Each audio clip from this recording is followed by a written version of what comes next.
April 1945. A German town near Erfurt. Heavy American supply trucks rumble down a narrow cobblestone street, kicking up gray plaster dust from shattered storefronts.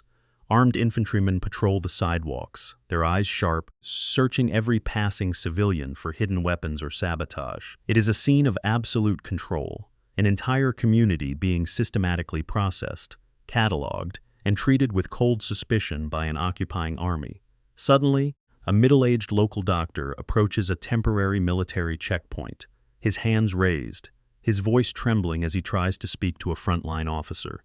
He does not ask for food, and he does not beg for mercy for himself. Instead, he demands immediate protection for his terrified wife and daughters, who are currently being grouped with the rest of the defeated populace. General Patton will soon hear of this request and deliver a completely unexpected decree that guarantees their safety. This is the story of a brave German doctor who risked his own life to save 3 wounded American paratroopers, and the unexpected protection he received from a 4-star general. Before we continue, make sure you subscribe to the channel. We tell the World War II stories that show the kindness that outranked every order. Dr. Hans Müller was a 52-year-old physician from Erfurt, Germany, who had spent his entire adult life healing the sick and ignoring the political winds blowing through his country. He was not a politician, and he was not a soldier. He was a man who believed in the absolute sanctity of human life, an unshakable moral conviction that was forged during his medical residency in the aftermath of the previous war. When a failed American airborne drop brought 3 severely injured paratroopers to the edge of his property, he did not see the enemy, but 3 dying young men who needed immediate surgical care. For 3 long weeks, he kept them hidden deep within his damp cellar, dressing their infected wounds, sharing his family's dwindling food rations, and constantly risking a firing squad every time he looked the local authorities in the eye and lied about the noises coming from below his floorboards. Lieutenant Colonel Robert Vance was a 39-year-old American officer from Boston, Massachusetts, serving as a frontline military governor for the advancing division.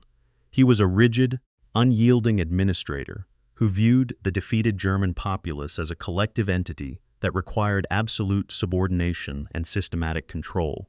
His tailored wool uniform was pristine, his leather boots were polished to a mirror shine, and he wore a silver oak leaf on his collar that commanded immediate, unquestioning obedience from everyone in his sector. To Vance, the complex rules of wartime occupation left no room for sentimentality, personal exceptions, or individual sob stories from the local population. He firmly believed that every German civilian was a potential partisan or saboteur until proven otherwise, and he ran his newly established headquarters with a cold, administrative efficiency that completely ignored the nuance of human decency. By April 1945, the Allied advance into the heart of Germany had completely broken the remaining infrastructure of the Third Reich, leaving a trail of absolute devastation in its wake. Cities were reduced to smoldering craters, the local governments had entirely collapsed, and millions of displaced civilians were wandering the congested roads in a desperate search for food and safety. In this vacuum of authority, the advancing combat divisions had to transition instantly from high-intensity warfare to the complex, administrative burdens of military occupation. Armed units had to secure municipal buildings, round up potential combatants, and enforce strict curfews to prevent any organized underground resistance from taking root. With supply lines stretched to their breaking points and the threat of hidden snipers still looming over every street corner, the frontline commanders prioritized absolute security over individual humanitarian concerns. There was no time to verify personal stories, no resources to spare for civilian comfort, and no patience for anyone who did not immediately comply with the posted directives. Most tactical officers simply applied a single, uniform standard to every town they captured, treating the entire local population with an identical measure of administrative coldness and deep suspicion. They believed that any deviation from the standard operating procedures would invite chaos, compromise security, and weaken the absolute authority required to govern a defeated nation. This rigid bureaucratic mindset meant that acts of genuine courage or hidden mercy performed by local individuals were routinely buried under the massive, unyielding weight of standard army regulations. But in this particular sector near Erfurt, the standard regulations were about to collide directly with a specific family debt that could not be ignored. Dr. Muller walked into the local administrative office, his worn leather medical bag clutched tightly in his right hand. Lieutenant Colonel Vance sat behind a temporary wooden desk, reviewing requisition forms with a heavy fountain pen. "I need protection for my family," Dr. Muller said. Vance did not look up from his paperwork. "Every civilian in this sector is subject to the standard security processing," he answered. "You do not understand," the doctor said. "I kept 3 of your wounded paratroopers hidden in my cellar for 3 long weeks." Vance turned a page on his clipboard. "Your personal choices during the combat phase do not alter our current operational directives," he said. "I used my family's own food rations to keep them alive," Dr. Muller said. "I lied directly to the security police to protect them." "The law applies to everyone equally," Vance said. "Your household will be searched for hidden weapons tomorrow morning." "My daughters are terrified of your soldiers," the doctor said. "We saved American lives at the risk of our own." Vance finally looked up, his face entirely expressionless. "You are a citizen of a conquered nation, and my men have an empire to secure," he said. "We do not offer special privileges to locals based on unverified stories of cooperation." "The men will verify it themselves," Dr. Muller said. "They know my name. The military government does not alter its security protocols for individual families," Vance replied, his tone sharpening. "Your house is simply another structure in a hostile zone. We bled for your men," the doctor said. "We kept them safe. Your family will follow the curfew, and your home will be inspected just like every other residence in this province," Vance said, leaning back in his chair. "The regulations are absolute." "I am asking for a single guard at my door," Dr. Muller said, "to keep my daughters safe." Vance picked up his pen again. "This conversation is finished, doctor," he said. "Return to your home before the evening lockdown begins." Dr. Muller stood his ground, his knuckles turning white against the handle of his medical bag. "If your army treats its saviors like enemies, then there is no honor in your victory," he said. Vance narrowed his eyes. "One more word, doctor, and I will have you detained for questioning." The local operational report reached Patton within the hour. Patton's jeep pulled up to the Provincial headquarters building within the hour. The general walked into the wood-paneled office, completely unannounced, his helmet polished to a bright sheen, 4 gold stars clearly visible on his uniform, and 2 ivory-handled revolvers resting in the holsters on his waist. Every staff officer in the room instantly snapped to attention. Their eyes locked on the floor as the commander stepped toward the center of the desk. "Is this the administrator who refuses to recognize our debts?" Patton asked, his voice low and dead calm. Lieutenant Colonel Vance stood rigid, his head held high.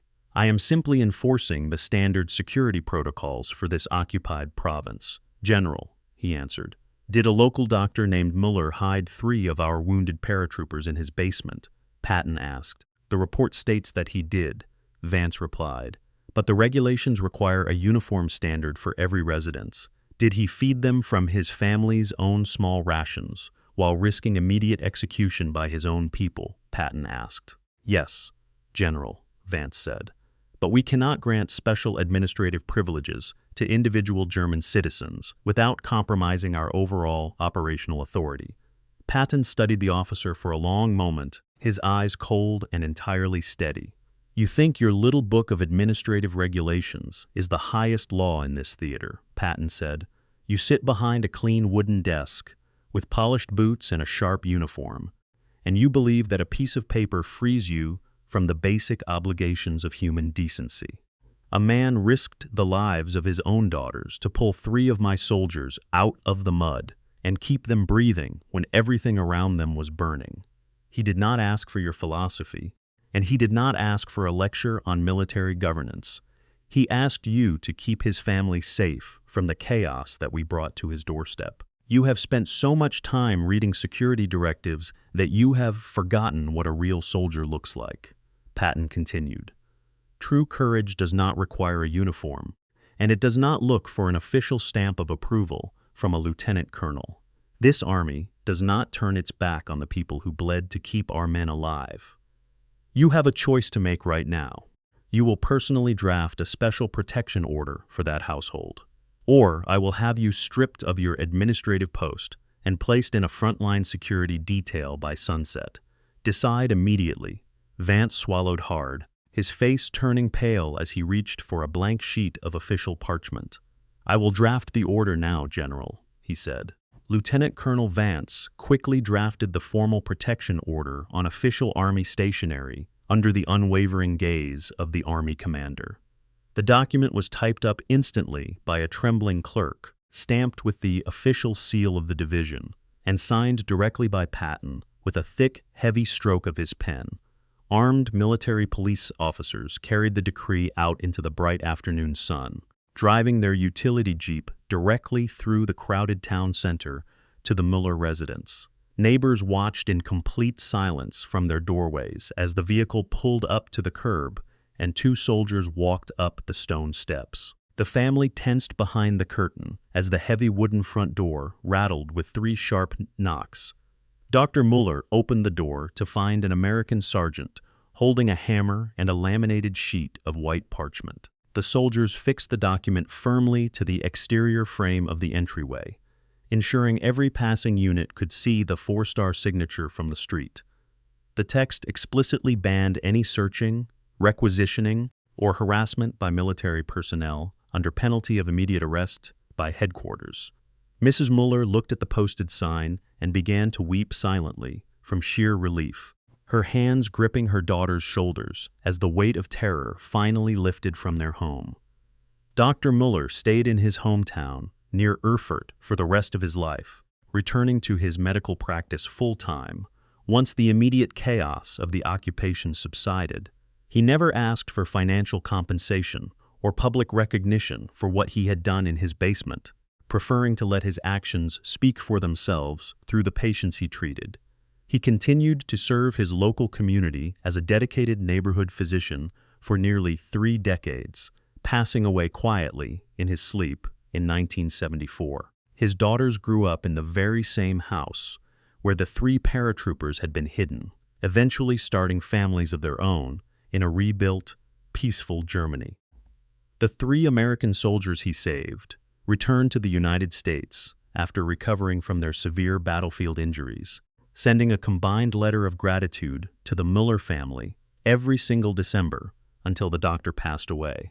Lieutenant Colonel Vance was reassigned to a different administrative sector in southern Bavaria just 3 weeks after the incident occurred, his career permanently altered by the sharp official reprimand on his service record.